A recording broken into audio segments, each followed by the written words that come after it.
بسم اللہ الرحمن الرحیم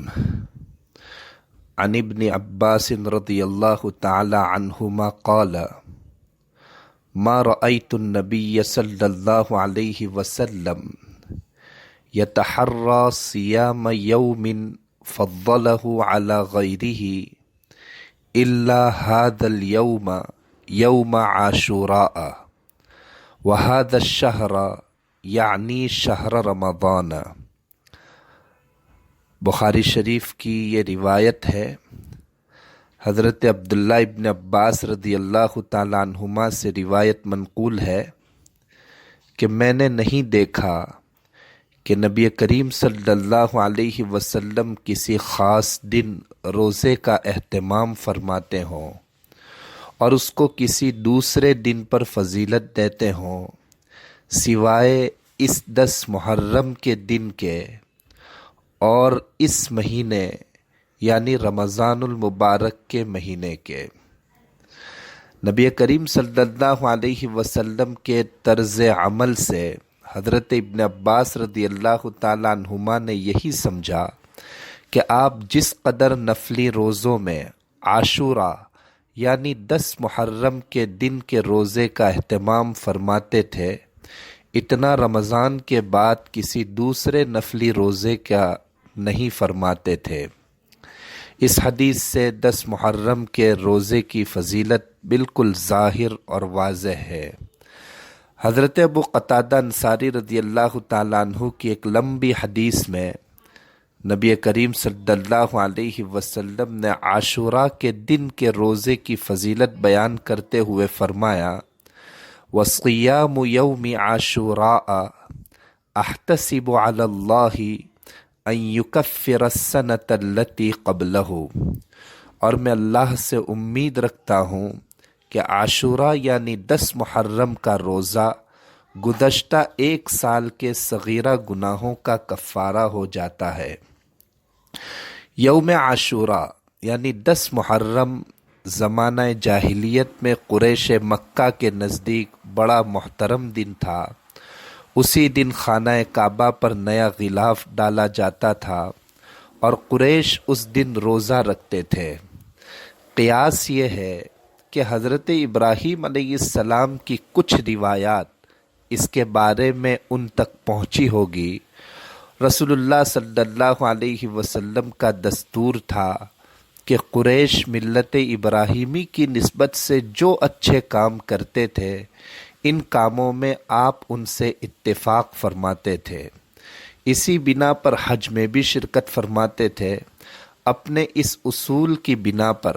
آپ قریش کے ساتھ عاشوراء یعنی 10ویں محرم کا روزہ بھی رکھا کرتے تھے، لیکن دوسروں کو اس کا حکم نہیں دیتے تھے۔ پھر جب آپ مدینہ طیبہ تشریف لائے اور یہاں یہود کو بھی آپ نے عاشوراء کا روزہ رکھتے دیکھا اور ان کی یہ روایت پہنچی کہ یہ وہ مبارک تاریخی دن ہے جس میں حضرت موسیٰ علیہ السلام اور ان کی قوم کو اللہ تبارک و تعالیٰ نے نجات عطا فرمائی تھی اور فرعون اور اس کے لشکر کو غرقاب کیا تھا، تو آپ صلی اللہ علیہ وسلم نے اس دن کے روزے کا زیادہ اہتمام فرمایا اور مسلمانوں کو بھی عمومی حکم دیا کہ وہ بھی اس دن روزہ رکھا کریں۔ بعض حدیثوں میں ہے کہ آپ نے اس کا ایسا تاکیدی حکم دیا جیسا حکم فرائض اور واجبات کے لیے دیا جاتا ہے۔ چنانچہ بخاری اور مسلم کی روایات میں منقول ہے کہ رسول اللہ صلی اللہ علیہ وسلم نے یوم عاشوراء کی صبح مدینہ منورہ کے آس پاس کی ان بستیوں میں جن میں انصار رہتے تھے یہ اطلاع بھجوائی کہ جن لوگوں نے ابھی تک کچھ کھایا پیا نہ ہو وہ آج کے دن روزہ رکھیں، اور جنہوں نے کچھ کھا پی لیا ہو وہ بھی دن کے باقی حصے میں کچھ نہ کھائیں بلکہ روزے داروں کی طرح رہیں۔ پھر بعد میں جب رمضان المبارک کے روزے فرض ہوئے تو عاشوراء کے روزے کی فرضیت منسوخ ہو گئی اور اس کی حیثیت ایک نفل روزے کی رہ گئی، اس کے بعد آپ نے تاکید نہیں فرمائی، لیکن اس کے بعد بھی رسول اللہ صلی اللہ علیہ وسلم کا معمول مبارک یہی رہا کہ آپ رمضان المبارک کے فرض روزوں کے علاوہ نفلی روزوں میں سب سے زیادہ اسی روزے کا اہتمام فرماتے تھے۔ مسلم شریف کی روایت میں ہے کہ جس وقت رسول اللہ صلی اللہ علیہ وسلم نے عاشوراء یعنی 10 محرم کے دن کا روزہ رکھا اور صحابہ کو بھی اس دن روزہ رکھنے کا حکم دیا، تو صحابہ نے عرض کیا کہ اللہ کے رسول، یہ ایسا دن ہے کہ یہود و نصارہ اس کی بہت تعظیم کرتے ہیں، اور روزہ رکھ کر ہم اس دن کی تعظیم کرنے میں گویا یہود و نصارہ کی موافقت کرنے لگتے ہیں، جبکہ ہمارے اور ان کے دین میں بڑا فرق ہے۔ تو رسول اللہ صلی اللہ علیہ وسلم نے فرمایا کہ جب اگلا سال ہوگا تو انشاءاللہ تعالی ہم 9 تاریخ کو بھی روزہ رکھیں گے۔ حضرت ابن عباس رضی اللہ تعالیٰ عنہما فرماتے ہیں کہ آئندہ سال نہیں آیا یہاں تک کہ اس سے پہلے ربیع الاول میں آپ کا وصال ہو گیا۔ نبی کریم صلی اللہ علیہ وسلم نے یہود کی مخالفت کا ارادہ فرما لیا تھا، لیکن اس کے بعد اگلے سال محرم کے آنے سے پہلے ہی ربیع الاول میں نبی کریم صلی اللہ علیہ وسلم کا وصال ہو گیا، اور آپ کا یہ ارادہ فرمانا بھی عمل کے درجے میں تھا۔ متقدمین اور متأخرین جمہور علماء کے نزدیک عاشوراء کا دن 10 محرم کا دن کہلاتا ہے۔ بہرحال حدیث کا مطلب یہ ہے کہ نبی کریم صلی اللہ علیہ وسلم نے یہود کی مخالفت کی غرض سے تنہا 10 محرم کا روزہ رکھنے کا ارادہ ترک فرما کر آئندہ سال 10 محرم کے ساتھ ایک اور روزہ رکھنے کا ارادہ فرما لیا تھا۔ چنانچہ مسند احمد کی روایت میں صراحتاً موجود ہے کہ اللہ کے رسول صلی اللہ علیہ وسلم نے ارشاد فرمایا، صوموا یوم عاشوراء وخالفوا فیہ الیہود صوموا قبلہ یوما او بعدہ یوما، کہ تم عاشوراء کا روزہ رکھو اور یہود کی مخالفت کرو، اور اس سے ایک دن پہلے یا ایک دن بعد کا بھی روزہ رکھو۔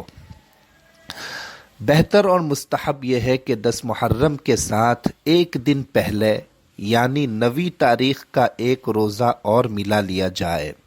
اور اگر ایک دن پہلے کوئی روزہ نہ رکھ سکے تو ایک دن بعد کا یعنی 11ویں تاریخ کا بھی ایک روزہ اس کے ساتھ ملا لیا جائے، تاکہ یہودیوں کی مخالفت بھی ہو جائے اور اس دن کے روزے کی فضیلت بھی حاصل ہو جائے۔ بہتر اور مستحب ہونے کا مطلب یہ ہے کہ اگر کوئی تنہا صرف 10 محرم کا روزہ رکھے تو وہ بھی گنہگار نہیں ہے، بلکہ ثواب کا مستحق ہے۔ البتہ اس کے مقابلے میں زیادہ بہتر یہ ہے کہ 10ویں کے ساتھ 9ویں یا 11ویں کا بھی روزہ رکھ لے۔ لہذا بعض لوگ اس کا مطلب جو یہ سمجھتے ہیں کہ تنہا 10 محرم کا روزہ رکھنا گناہ ہے، یہ بات درست نہیں ہے، کیونکہ نبی کریم صلی اللہ علیہ وسلم نے 10 محرم کے روزے کی جو فضیلت بیان فرمائی ہے وہ تو 10 محرم کا روزہ رکھنے سے ہی حاصل ہو جاتی ہے۔ البتہ یہود کی مخالفت وغیرہ کی وجہ سے ایک اضافی فضیلت اور مستحب درجے کا عمل یہ ہے کہ اس کے ساتھ آگے یا پیچھے کا ایک روزہ اور ملا لیا جائے، یہ اضافی فضیلت حاصل ہوگی۔ چنانچہ معارف السنن میں علامہ انور شاہ کشمیری رحمۃ اللہ علیہ کی بات منقول ہے کہ عاشوراء کے روزے کی 3 شکلیں ہیں۔ پہلی شکل یہ ہے کہ 9ویں تاریخ، 10ویں تاریخ اور 11ویں تاریخ تینوں کا روزہ رکھا جائے، اور یہ سب سے زیادہ افضل ہے، فضیلت کا حامل ہے۔ دوسری شکل یہ ہے کہ 9ویں تاریخ اور 10ویں تاریخ کا روزہ رکھا جائے، یا 10ویں تاریخ اور 11ویں تاریخ کا روزہ رکھا جائے،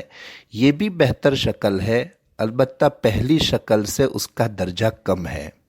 اور تیسری شکل یہ ہے کہ صرف 10ویں تاریخ کا روزہ رکھا جائے، اور یہ سب سے ادنا درجہ ہے، سب سے کم درجے کی شکل ہے۔ حضرت شاہ صاحب رحمۃ اللہ علیہ نے فرمایا کہ تیسری شکل کا درجہ جو سب سے کم ہے، اسی کو فقہا نے کراہت سے تعبیر کیا ہے، اور یہاں کراہت سے مراد خلاف اولا ہے، کوئی گناہ نہیں ہوگا۔ بہرحال تینوں شکلوں میں سے جس انسان کی جتنی طاقت ہو، جتنی جسمانی اعتبار سے اور صحت کے اعتبار سے جتنی طاقت ہو، اس کو اللہ تعالیٰ کی توفیق کے مطابق، اللہ تعالیٰ کی توفیق سے روزہ رکھنے کا اہتمام کرنا چاہیے۔ یہ بہت بڑی فضیلت کا حامل ہے۔ اللہ تبارک و تعالی ہمیں عمل کی توفیق عطا فرمائے، آمین۔ السلام علیکم ورحمۃ اللہ وبرکاتہ۔